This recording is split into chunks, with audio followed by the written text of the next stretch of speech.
Praise the lord. హల్లెలూయా. దేవుని నామ స్తోత్రం. మీ అందరికీ నా వందనాలు. దేవుడు ఉచితమైన కృపను బట్టి ఈ దినం కూడా మరి ప్రేమించి ఆస్వాదించి ఆయన సన్నిధిలో నిలబెట్టిన దేవుని నామ స్తోత్రాలు చెల్లిద్దాం. హల్లెలూయా. యోహాను సువార్త 17వ అధ్యాయము 3వ వచనాన్ని ధ్యానం చేద్దాం. యోహాను సువార్త 17వ అధ్యాయము 3వ వచనం. అద్వితీయ సత్యదేవుడవైన నిన్ను నువ్వు పంపిన యేసుక్రీస్తును ఎరుగటయే నిత్య జీవము. ప్రార్థన చేసుకుందాం. స్తోత్రము తండ్రి, రక్షక, కృపగల దేవా యేసయ్య, నువ్వు ప్రేమించి ఆశీర్వదించి నువ్వు మాకిచ్చిన ఈ క్రీస్తు రాకడ రక్షణతో నీ ప్రార్థన మందిరాన్ని బట్టి నీ స్తుతులు స్తోత్రాలు చెల్లిస్తూ ఉన్నాం. మొదటిగా పాటల ద్వారా మా స్వరాలు ముట్టి పరిలోక రాగాలు దయచేస్తున్నావు. ఎన్నిక లేని వాడి తండ్రి నీ పక్షాన్ని నిలబడిన ఆత్మను మరుగు చేసి నీ ఆత్మ ద్వారా మాతోనూ నాతోనూ ప్రతి ఒక్కరితో ఈ రాత్రి కాల్సిన తండ్రి మాట్లాడమడుస్తున్నాం. ప్రతి ఒక్కరికి వినగల చెవి, గ్రహించగల హృదయాన్ని దయచేయమని, నువ్వే ఘనత, మహిమ, ప్రభావం పొందమని నజరేయుడు పవిత్రుడైన యేసయ్య పరిశుద్ధ నామంలో అడిగి వేడుకొలుస్తున్నాము తండ్రి. ఆమేన్. హల్లెలూయా. ఇప్పుడు ఈ మాట చూపుతున్నది ఎవరంటే యేసు ప్రభువే స్వయానగా ఆయన ఆరోహణం అవటానికి, అంటే సిలువ వేయబడటానికి, మరి దేవుని దగ్గరికి వెళ్ళుటకు, ఆ పాపమును పరిహరించే సమయం వచ్చినప్పుడు ఆయన మాట్లాడుతున్న మాట ఏంటంటే, మళ్ళీ చదవండి అయ్యా మాట. అద్వితీయ సత్యదేవుడవైన నిన్నును నీవు పంపిన యేసుక్రీస్తును ఎరుగుటయే నిత్య జీవము చేయుటకు నీవు నాకిచ్చిన పని నేను సంపూర్ణముగా నెరవేర్చి భూమి మీద నిన్ను మహిమ పరిస్థితిని. హల్లెలూయా. ఇక్కడ యేసు ప్రభు చెబుతూ ఉన్నాడు, దేవుడు అద్వితీయ దేవుడిని, మరి ఆయన ఈ భూలోకాన్ని పంపించాడు ఒక పని మీద. ఆ పనిని నేను సంపూర్ణంగా చేశాను అంటున్నాడు. ఆయన పని ఏంటి అంటే దేవుని రాజ్యాన్ని ప్రకటించటం. ఏంటిదంట? దేవుని రాజ్యాన్ని ప్రకటించటం. దేవుని రాజ్యం అంటే ఏంటి అంటే, ఈ భూలోకములో దేవుడు సృష్టించిన దేవుడు ఎవరనేది చెప్పటానికి. ఆ సృష్టికర్త ఎవరంటే, ఇప్పుడు కనుక మనం పరిశుద్ధ గ్రంథంలో కనుక ఈ లోకంలో చూస్తే పేతురు, యోహాను, యాకోబులు కూడా ఆ దేవుడు ఎవరయ్యా అంటే యేసే దేవుడు అంటారు. ఏమంటారంటమ్మా? యేసు దేవుడు అని చెబుతారు. అలాగే మన భారతదేశం మొత్తము కూడా చూస్తే 195% యేసు ప్రభు దేవుడని ఒప్పుకుంటారు. యేసు ప్రభు దేవుడయ్యా అంటారు.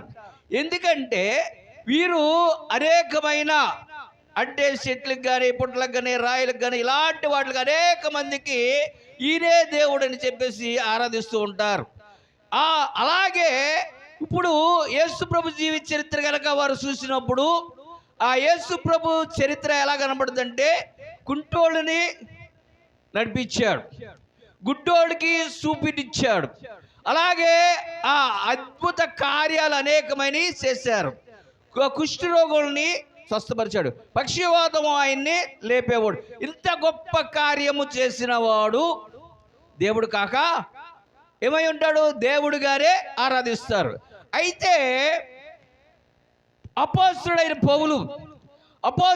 పౌలు ఏం చేస్తాడంటే, ఈ దానికి అంటే ఇప్పుడు పేతురు, యాకోబు, యోహాను చెప్పేదానికి ఈయనేమంటాడంటే యేసు దేవుడు అని మాత్రం ఆయన చెప్పడం. ఆయన ఏం చెబుతాడంటే యేసే దేవుడు అంటాడు. ఏంటంట? యేసే దేవుడు అంటాడు. ఇప్పుడు యేసు దేవుడికి యేసే దేవుడికి తేడా ఏముంది? ఈయనేమో యేసు దేవుడు అంటున్నారు, ఆయనేమో అంటే కొద్దిగా దీర్ఘం తీశాడు కదా, అంతే కదా తేడా అనిపిస్తూ ఉంటుంది. కానీ వీటిలో కనుక మనం చూసినట్లయితే ఇప్పుడు యేసు దేవుడు అంటే ఈ లోకంలో అనేక మంది దేవుళ్ళు ఉన్నారు, ఆ దేవుడిలో యేసు కూడా ఒక దేవుడు. హల్లెలూయా. యేసు దేవుడు అనే మాటకి అర్థం ఏంటంటే లోకంలో అనేక మంది దేవుళ్ళు ఉన్నారు, ఆ దేవుళ్ళలో యేసు కూడా ఒక దేవుడు అనే మాట వస్తుంది. కానీ అపోస్తలుడైన పౌలు ఆ మాట ఎప్పుడు అన్నాడు ఆయన. ఎందుకనంటే ఆయన మనుషుల ద్వారా ప్రవర్తనల ద్వారా ఆయన బోధింపబడలేదు. ఆయన దేవాది దేవుడైన యేసయ్య ద్వారా ఆయన మూడో ఆకాశానికి వెళ్ళి పరదేశికి వెళ్ళి యేసు ప్రభు ద్వారా బోధ పొందిన వ్యక్తి. అందుకనే ఆయన ఏమన్నాడంటే యేసే దేవుడు అంటాడు. యేసే దేవుడు అనే మాటకు అర్థం ఏంటంటే దేవుడు అనేవాడు గనక ఉంటే ఆయన యేసు అక్కడే. హల్లెలూయా. ఏంటంటే దేవుడు అనేవాడుగా ఉంటే ఆయన యేసు అక్కడే అని చెబుతాడు. అక్కడే ఇప్పుడు ఈ వాదం, ఇప్పుడు అమర్ప్రసాద్ లాంటి వాడు, అలాగే లలిత కుమార్ లాంటి వాళ్ళు, కరుణాకర్ సుగిన్ లాంటి వాళ్ళు ఎదురు తిరిగేది దేనికంటే ఇదే విషయంలో. ఇప్పుడు ఈ పేతురు యోహానులు చేసిన బాధకు ఎవరు కూడా స్పందించరు, ఎవరు కూడా ఏమీ అనుకోరు. ఈయన కూడా ఆయన ఒక దేవుడేనయ్యా, యేసు ప్రభువుని మీరు నమ్ముతామని అంటారు. కానీ పౌలు చెప్పేదానికి మాత్రము ఇలాంటి వారు వ్యతిరేకిస్తాడు. ఎందుకంటే ఈయన ఏమన్నాడు, దేవుడు అనేవాడు ఉంటే ఆయన ఎవరంట, యేసు ఒక్కడే. హల్లెలూయా. యేసే దేవుడు అంటాడు అన్నమాట. అందుకని ఈ మాటలో అంత అర్థం ఉందన్నమాట. వీరు ఒకవేళ యేసు ప్రభువుని తెలుసుకున్నారా అంటే వాళ్ళ ఒక వ్యాపారం చేస్తున్నారంతే. ఏంటంట వీళ్ళంతా కూడా ఏంటంటే వ్యాపారం చేసేవాళ్ళే కానీ నిజంగా దేవుడిని తెలుసుకునే ఆలోచన లేనివారు. వారు ఈ వివాదం రాకముందు వాళ్ళ చరిత్రలో వాళ్ళ చూస్తే చాలా చాలా చక్కగా ఉంటుంది. మనకంటే దరిద్రులుగా ఉన్నారు వాళ్ళు. ఈరోజు ఎప్పుడైతే ఈ వాదం వచ్చిందో వాళ్ళ చేతికి ఉంగరాలు వచ్చేసినాయి, మెడలో చైన్లు వచ్చేసినాయి, పొలాలు వచ్చినాయి, స్థలాలు వచ్చినాయి, కార్లు వస్తున్నాయి, అన్నీ వస్తున్నాయి. ఇది ఏంటి, ఒక వ్యాపారంగా. కానీ దేవుడిని ఎప్పుడు కూడా మనము ఎలా చూడకూడదంట, వ్యాపార విషయంలో చూడకూడదు. అసలు నేను చెప్పా, మతం అంటే ఏంటి? మతం అనగా విశ్వాసము, మార్గం అనగా ఈ దేవుని వాక్యాన్ని బోధించేవారిని, మరణా నుంచి జీవులకు నడిపించేవారిని మార్గాలు అంటారు. అయితే ఇప్పుడు ఇవన్నీ ఎక్కడున్నాయి అంటే ధర్మశాస్త్రంలో ఉన్నాయి. ఎక్కడున్నాయి అంట ఇప్పుడు ఇలా అసలు ధర్మశాస్త్రం అంటే ఏంటి? దేవుడు మానవుడికి ధర్మశాస్త్రాన్ని ఇచ్చాడు. అసలు ఆ ధర్మశాస్త్రం ఏమని చెప్పాడు, ఏమని చెప్పాలనుకున్నాడు దేవుడు, ఏం చెప్పాడు? ధర్మశాస్త్రాన్ని మానవుడికి దేవుడు ఇచ్చాడు. ఆయన ఏమని చెప్పాలనుకున్నాడు, ఏం చెప్పాడు అనేది మనం గమనించాలి. ధర్మశాస్త్రం అంటే ఏంటనేది. ఇప్పుడు ధర్మశాస్త్రాన్ని కనుక మనం చూసినట్లయితే దేవుడిని మనం తిత్వంగా చూసాం. ఏం చూసాం? దేవుడు తిత్వంగా. ముందు కనుక మీరు వీడియోలు చూస్తే ఆ తిత్వం అంటే ఏంటో, ఆయన దేవుడు అనేవాడు సృష్టించేవాడు, రక్షించేవాడు, లయపరుచువాడు, దాన్ని క్రమం చేసేవాడు తిత్వం. ఈ తిత్వమైన దేవుడు ఒక ఆలోచనకు వచ్చిందంట ఆయనకి. ఆ ఆలోచన ఏంటంటే నేను ఒక సృష్టిని చేసి ఆ సృష్టిలో నా కుమారుణ్ణి చేయాలనే ఆలోచనతో ఈ సృష్టిని దేవుడు ప్రారంభించాడంట. ఇప్పుడు దేవుడు తిత్వం అనగా ఎలా వివరించాడు దేవుడు అంటే, ముగ్గురు వ్యక్తుల ఆయన ముందు మీ వీడియోలు చూస్తే మనకు కనపడుద్ది. ఒక వ్యక్తి అంటే దేవుడు ఎలా ఉన్నాడంటే, పురుషుడినేమో ఏం చేశాడంట, శిరస్సు ఏంటంట, శిరస్సుగాను. ఇప్పుడు యోహాను సువార్తలో మనం చూసాము, మొదటి యోహాను సువార్తలో మనం ముందు క్లాసులు చూస్తే, ఇప్పుడు నేను దాన్ని వివరించి చెప్పట్లా. ఒకటి ఆత్మయు, రెండు రక్తమయు, మూడు ఏమన్నాడంట, నీరు. ఇప్పుడు మనం దాన్ని వివరించాము. ఒకప్పుడు ఏమన్నాం, ఆ ఆత్మేమో శిరస్సు అన్నాం, రక్తమేమో శరీరం అన్నాం. ఈ ఆత్మ ఆలోచించిన దాన్ని శరీరం చేయాలంటే అందించేదాన్ని వాక్కుని ఏంటంట కుమారుడు అన్నాం. ఈ మూడు కూడా మనలోనే ఉంటాయి, ఇది వేరు కాదు. ఏంటంట ఒక మనిషిలో ఉన్న మూడు గుణాలై. అందుకనే ఇప్పుడు మనం ఆలోచన చెప్పేది ఏంటంటే దేవుడు తిత్వం. ఈ తిత్వమైన వ్యక్తి ఏం చేశాడంట? ఒక సృష్టిని చేయాలి. సృష్టిని చేసి ఆ సృష్టిలో తన కుమారుణ్ణి చేయాలి. తన కుమారుడు అంటే ఈయన కాదు, ఆయన ఆ సృష్టిని చేస్తూ ఒక మాట చెప్పాడు. చూడండి, యోబు గ్రంథము 10వ అధ్యాయము 8వ వచనంలో ఆయన చేయాలనుకున్నది ఎలా చేస్తున్నాడో చెబుతున్నాడు. యోబు గ్రంథము 10వ అధ్యాయము 8వ వచనం. నీ హస్తములు అవయవ నిర్మాణము చేసి నన్ను రూపించి ఉన్నను, నీవు నన్ను మింగివేస్తున్నావు. ఏంటంట? ఈయన ఎలా చేశాడు అనేది ఇక్కడ చెబుతూ ఉన్నాడు, వివరిస్తున్నాడు.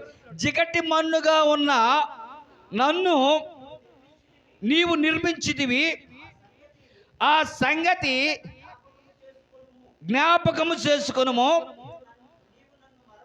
నీవు నన్ను మరలా మన్నుగా చేయుదువా?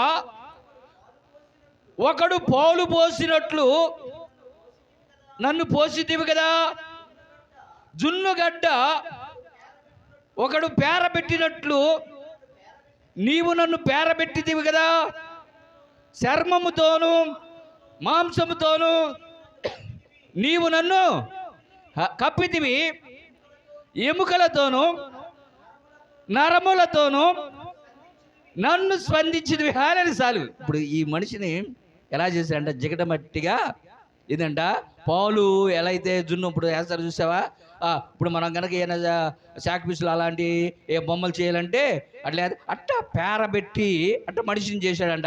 చేసిన తర్వాత ఆయన ఏమంటున్నాడంటే, ఇలా చేసి నీవేం చేశా? నరములతో నన్ను. అందుకని ఈ శరీరము నారము అంటారు. ఈ శరీరాన్ని ఏమంటారంట? నారము అంటే నరాలతో, ఆ నరాల్లోనే రక్తం ఉంటుంది. ఈ నరాలు గనక కట్టేని అంటే ఇక ఈ మనిషి ఎముకలు దేని కూడా. అందుకని ఇప్పుడు ఈ 4వ వ్యక్తి ఎవరంట? ఎలా వచ్చాడంట? ఇప్పుడు దేవుడేమో తిత్వము, శిరస్సేమో ఆత్మ, రక్తమేమో శరీరము, శరీరము చేసేదేమో అందించేదేమో వాక్కు. ఈ 3 దిత్తము దేవుడైతే ఈ 4వ వ్యక్తిగా నరుణ్ణి అంటే మట్టితో చేశాడు, నరాలతో. ఈ నారాన్ని చేసి ఆయన జీవవాయువు ఊదగా నరుడు జీవాత్మయుడు. అది దేవుని పోలిక, దేవుని స్వరూపము. హల్లెలూయా. ఈ 4వ వ్యక్తికి ఈ సృష్టిని మొత్తం కూడా ఏం చేశాడంట? అప్పగించేశాడు. 4 జీవులు ఉంటాయి, 4 కేరూబులు ఉంటాయి. ఎక్కడ? దేవుని చుట్టూ 4 కేరూబులు ఉంటాయి. ఏంటి ఆ 4 అంటే? ఒకటేమో సింహము రూపం అంటే క్రూర మృగాల జంతువులన్నిటికి కూడా. రెండోదేమో దూడది అంటే శాంతంతో, అంటే శాంతం. ఒకటేమో పక్షి రూపం, ఒకటేమో మానవ రూపం. ఈ 4 రూపాలు ఎప్పుడు కూడా దేవుని చుట్టూ తిరుగుతుంది. ఈ 4 కూడా ఈ సృష్టి మీద ఏం చేస్తున్నట్టే వెళ్తుంది. వాటిలన్నిటి మీద కూడా ఈ దేవుని స్వరూపం, దేవుని పోలికైన ఈ వ్యక్తిని ఏం చేశాడంట? అధికారిగా పెట్టాడు. హల్లెలూయా. అధికారిగా పెట్టి ఆయన చేతికి ఇచ్చినప్పుడు ఈ అధికారి ఏం చేశాడంటే మరణాన్ని తెచ్చుకున్నాడు. హల్లెలూయా. మరణాన్ని తెచ్చుకునేటప్పటికి ఆ మరణాన్ని అయితే తీసేయాలి. లేకపోతే ధర్మశాస్త్రం అనేది ఏంటంటే 4 వేదాలు. 4 ఏంటిదంటమ్మా? 4 వేదాలు. 4 కనుక మనం చూసినట్టయితే ఒకటేమో ఇజ్రాయేల్ ధర్మశాస్త్రం ఉంటుందిగా, 4 భాగాలకు విభజించాడు. ఇజ్రాయేల్ మొత్తం కూడా 3 తెగలు ఉంటాయి. ఒకటి శాస్త్రులు, పరిసయ్యులు, సద్దుకయ్యులు. ఈ 3 కూడా ఎవరంట? దేవుని అంటే ఇజ్రాయేల్ సంతానం. అలాగే దేవుడు చిత్తము చూస్తే ఆయనే. శిరస్సు, శరీరము, వాక్కు, ఈ 3 కూడా ఆయనే. ఇప్పుడు ఈ శరీరంలో కానిది ఇజ్రాయేలులకి, ఇప్పుడు ఇజ్రాయేలు కాని దాన్ని ఏమన్నాడు ఈయన? చూడండి, గలతీయులకు రాసిన పత్రికలో 2వ అధ్యాయం 15వ వచనంలో ఒక మాట చెబుతున్నాడు. గలతీయులకు రాసిన పత్రిక 2వ అధ్యాయము 15వ వచనం. మనము జన్మము వలన యూదులమే గారి అన్యజనులలో చేరిన పాపులం కాదు. హల్లెలూయా. ఇప్పుడు 4వ తెగ ఎవరంట? అన్యులు. అన్యులు ఎవరంట? పాపులు. ఎవరంటే వీళ్ళు? ఈ అందుకనే ఈ ధర్మశాస్త్రం మొత్తం కూడా 4 విధాలుగా విభజింపబడుద్ది. అది ఇజ్రాయేల్ ధర్మశాస్త్రం 4 భాగాలు ఉంటుంది. అదే అంటే మీకు ఎందుకు చెప్పానంటే ఈ 2 ధర్మశాస్త్రాలను నేను ఎందుకు ప్రాముఖ్యత తీసుకున్నానంటే ఈ ఆర్యులు ధర్మశాస్త్రం కూడా 4 ఉంటాయి. 4 ఉంటాయి. ఋగ్వేదము, యజుర్వేదము, సామవేదము, అధర్వణ వేదం. ఈ 4 వేదాలు. అలాగే ఇజ్రాయేల్ కూడా ఈ 4 ఉంటాయి. ఈ 4 అనేదే ధర్మశాస్త్రం. హల్లెలూయా. ధర్మశాస్త్రం ఏంటంటే ఒక పాపాన్ని మనిషి అంటే ఎప్పుడైతే ఈ రాజుగా ఉన్నవాడు 4 వ్యక్తులే. దేవుడు సృష్టి కదా, సృష్టించువాడు, రక్షించువాడు, దాన్ని లయపరిచేవాడు దేవుడైతే ఆ దేవుడి ద్వారా సృష్టింపబడి రాజుగా ఏలవలసిన వాడు ఆయన క్రీస్తు అన్నాడు. రాజు అనేవాళ్ళు ఎవరంట?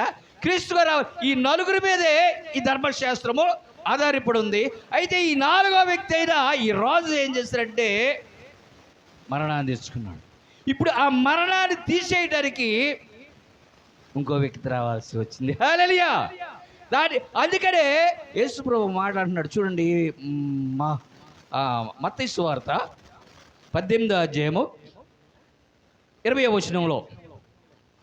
మత్తయి సువార్త 18వ అధ్యాయము 20వ వచనం. ఏలయనగా 2-3 నా నామమున ఎక్కడ కూడి ఉందరో అక్కడ నేను వారి మధ్యన ఉండునని. హల్లెలూయా. అంటే ఇప్పుడు ఏంటి? ఇప్పుడు ఈ మాట చెప్పింది ఎవరు? పౌలు చెప్పాడా? యాకోబు చెప్పాడా? యోహాను చెప్పాడా? లేకపోతే యేసు ప్రభు చెప్పాడా? యేసు ప్రభే చెప్పాడు. హల్లెలూయా. మనం చాలా జాగ్రత్తగా ఈ విషయాన్ని. అంటే ఒక్క వ్యక్తి ఉంటే దేవుడు ఉండడా? అమ్మా ఉండడా? ఉంటాడా? ఉంటాడు. 2 ఉంటే ఉండడా? 3 ఉంటే ఉండడా?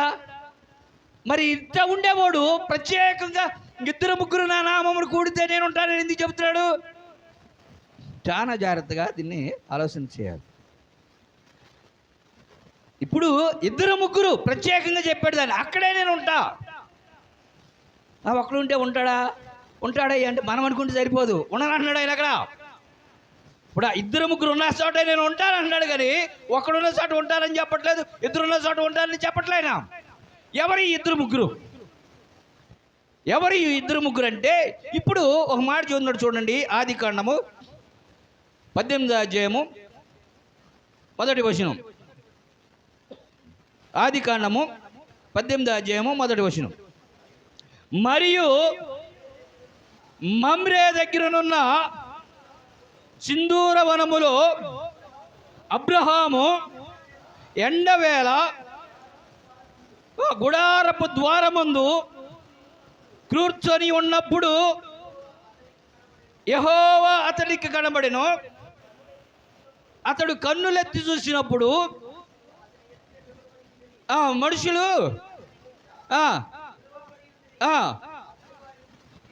అతన్ని వారు చూసి ఏంటి అక్కడ 3 వ్యక్తులు కనపడదా? మరి చెప్పాలి. అక్కడ మనకు కావాల్సిన వాక్యం అది. మళ్ళీ చదువు. ఆయన కన్నులెత్తి చూసినప్పుడు అతడు కన్నులెత్తి చూసినప్పుడు అది ఇప్పుడు యెహోవాను చూశాను అన్నాడు. ఆ యెహోవానైతే ఒక్కడే ఇద్దరా? ఒక్కడే. ఒక్కడింటి చూసినాడు 3 కనపడ్డారంట ఆయనకి. ఇది 3 అంటే యెహోవా అనగా ఎంతమంది అంట? 3. ఇక్కడ లూకాసు వార్తలో 2వ అధ్యాయము 21వ వచనం. లూకాసు వార్త 2వ అధ్యాయము 1వ వచనం. ఆ శిశువునకు సున్నతి చేయవలసిన 8వ దినము వచ్చినప్పుడు గర్భమందు ఆయన పడకమునుపు దేవదూత చేత యేసు అని పేరు. హల్లెలూయా. ఇప్పుడు గర్భమందు పడకముందు ఆయనకి ఒక యేసు అని పేరు పెట్టారంట. 25వ వచనం చదువు. 25వ వచనం. యెరూషలేమునందు సిమియోను అని ఒక మనుషుడుండెను. అతడు నీతిమంతుడును భక్తిపరుడునయ్యుండి ఇజ్రాయేలు యొక్క ఆదరణ కొరకు కనిపెట్టువాడు. పరిశుద్ధాత్మ అతని మీద ఉండెను. అతడు ప్రభువు యొక్క క్రీస్తును చూడక మునుపు మరణము పొందడని అతనికి ఆ పరిశుద్ధాత్మ చేత బయలుపరచబడి ఉండెను. ఆత్మవశుడై వచ్చెను. అంతటా చొప్పున జరిగించుటకు తల్లిదండ్రులు శిశువైన యేసును దేవాలయంలోనికి తీసుకొని వచ్చినప్పుడు అతడు తన చేతులలో ఎత్తుకొని దేవుని స్తుతించుచు ఇట్లా నేను నాదా ఇప్పుడు నీ మాట చొప్పున సమాధానముతో హల్లెలూయా నీ దాసుని పోలిస్తున్నప్పుడు ఎవరిని చూస్తే ఈ పరిశుద్ధాత్మ ద్వారా ఎవరు వస్తే ఈయన చచ్చిపోవడని చెప్పారు? క్రీస్తు అనే వ్యక్తి వచ్చిన తర్వాత చచ్చిపోవు, ఆయన చూడక ముందు నువ్వు చచ్చిపోవు అన్నాడు. ఇక్కడ తీసుకొచ్చింది ఎవరిని? యేసుని తీసుకొచ్చాడా క్రీస్తుని తీసుకొచ్చాడా? యేసుని తీసుకొచ్చి ఈ యేసే క్రీస్తు అంటున్నాడు. హల్లెలూయా. నీకు అర్థమవుతుందా? యేసు అనేవాడు రక్షకుడు, క్రీస్తు అనేవాడు అభిషేకుడు అంటే రాజు. ఈ రాజే నిన్ను రక్షించాలి, ఈ రాజే నీకు మరణాన్ని తెచ్చాడు. అందుకనే యేసు అనగా ఇద్దరు. అర్థమవుతుందా? ఇద్దరు ముగ్గురు ఎక్కడ నామమున కూడి ఉంటురో అక్కడ నేను. ఇప్పుడు ఆదాము ఎంతమంది? ఆదాము 3, అతని కుమారుడు షేతు 2, యాకోబు 3, యోదా 2, పేతురు 3, పౌలు 2, యెహోవా 3, యేసు 2. హల్లెలూయా. మీకు అర్థమవుతుందా? యెహోవా అనగా పాత నిబంధన ధర్మశాస్త్రము, యేసు అనగా కొత్త నిబంధన. అర్థమవుతుందా? అంటే పాత నిబంధన ఏం చెబుతుంది? మరణాన్ని, అంటే ఆ రాజు అనే కుమారుడు మరణాన్ని తెచ్చాడు కాబట్టి పాపిగా అయ్యాడు. ఆ పాపిని పరిశుద్ధంగా చేసేటానికి నేను వచ్చి ఆ మరణాన్ని పొంది ఆయన పరిశుద్ధుడిగా చేస్తా.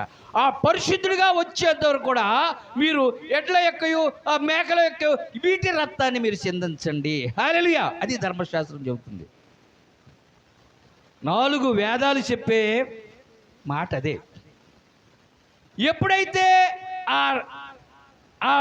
ఆ వ్యక్తి వస్తాడో ఆ అందుకని యేసుప్రభు అన్నాడు, ధర్మశాస్త్రం నేను కొట్టివేయటకు రాలేదు, దాన్ని నేను నెరవేర్చుటకు వచ్చాను. ఆ నెరవేర్పు గ్రంథమే 5వ వేదం. హల్లెలూయా. ఏందంట? ఆ నెరవేర్పు గ్రంథమే 5వ వేదం. ఉండే ధర్మశాస్త్రం ఉండే 4 వేదాలే.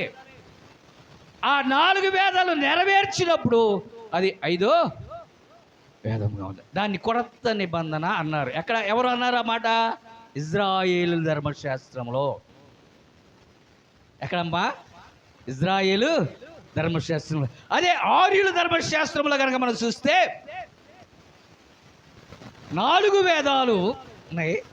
ఆ 4 వేదాలు నెరవేర్పు వచ్చినప్పుడు ఆయన అన్నాడు, సర్వపాప పరిహారార్థే రక్తపక్ష నవస్తకే తదరక్తం పరమాత్మ పుణ్యదాన బలియాగం. అంటే ఈ ఎడ్లు మేకలు ఎప్పుడు వరకు అంటే ఆయన వచ్చి రక్తం చిందించే వరకు కూడా. ఆ రక్తం చిందేసేది ఎవరయ్యా అంటే ప్రజాపతి యజ్ఞం. హల్లెలూయా. దానిని ప్రణవ వేదము అన్నారు. అంటే 5వ వేదం. హల్లెలూయా. మీకు అర్థమవుతుందా? నెరవేర్పు గ్రంథం. అందుకని ఎక్కడైతే 5 అనే సంఖ్య వస్తుందో, ఎక్కడైతే ఏ ధర్మశాస్త్రంలో 5 అనే సంఖ్య వస్తుందో వాటిని మనం ప్రాముఖ్యంగా తీసుకోవాలి. ఇప్పుడు మీకు ఎన్ని 8 మతాలు చూపించాం. ఈ 8 మతాల్లో కూడా ఈ ధర్మశాస్త్రం 4 వేదాలు కలిగినది.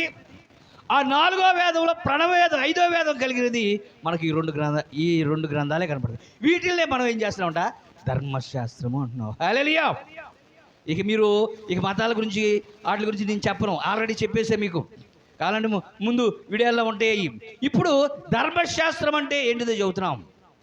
ఈ ధర్మశాస్త్రాలు మనం ఈ 47 మతాల్లో కనుక పరిశీలన చేస్తే మనకి ఈ 2 ధర్మశాస్త్రాల్లోనే 4 వేదాలు కనపడతాయి, అలాగే ప్రణవ వేదం కనపడుతుంది. అందుకని 5.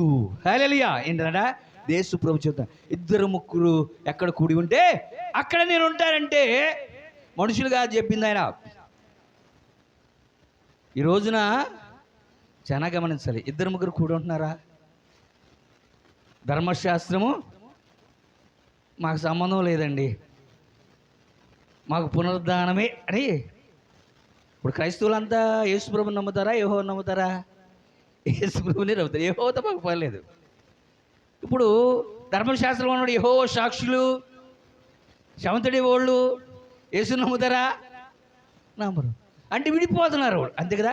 వీళ్ళ కలిసి పాత నిబంధన కొత్త నిబంధన ఎక్కడైతే కలిసి ఉంటుందో, యెహోవా యేసు ఎక్కడైతే ఉంటాడో అక్కడే ఏమవుతుందంట, నేనుంటా. కొన్నాళ్ళు కలిసి ఉన్నారు 2-3. ఎవరు? బర్నబా, పౌలు. తర్వాత ఏమైపోయారంట, విడిపోయారు. పేతురు, యోహాను, యాకోబు ఒక పక్కకి వెళ్ళిపోయారు. పౌలు శీలలో ఇద్దరుగా వెళ్ళిపోయారు. ముగ్గురుగా. జాగ్రత్త. ముందు మనం తెలుసుకోవాల్సింది ఏంటిదంటే, ఈ ధర్మశాస్త్రం అనేది 5 వ్యక్తుల మీద ఆధారపడి ఉంది. 5 అనే సంఖ్య ఏ గ్రంథంలో ఉంటుందో అది దేవుడు మనకిచ్చిన పరిశుద్ధ గ్రంథం, అంటే ధర్మశాస్త్రం. ఈ ధర్మశాస్త్రాన్ని ఎవరైతే ఆరాధిస్తారో ఆ ఇద్దరు, అందుకని సహోదరుల ఐక్యత కలిగి ఉండటం ఎంత మేలు, ఎంత మనోహరం అన్నాడు. కాబట్టి ఈ ధర్మశాస్త్రం అది 5 మీద ఆధారపడింది. ఇది క్రొత్త నిబంధన, ప్రార్థన నిబంధన, అలాగే 4 వేదాల అదేంటి నెరవేర్పు ప్రణవ వేదం అన్నారు. వీటిని ఇక నుంచి మనం పరిశీలన చేద్దాం. సమయం మాటలు దేవుడు దీవించి ఆశీర్వదించును గాక. హల్లెలూయా.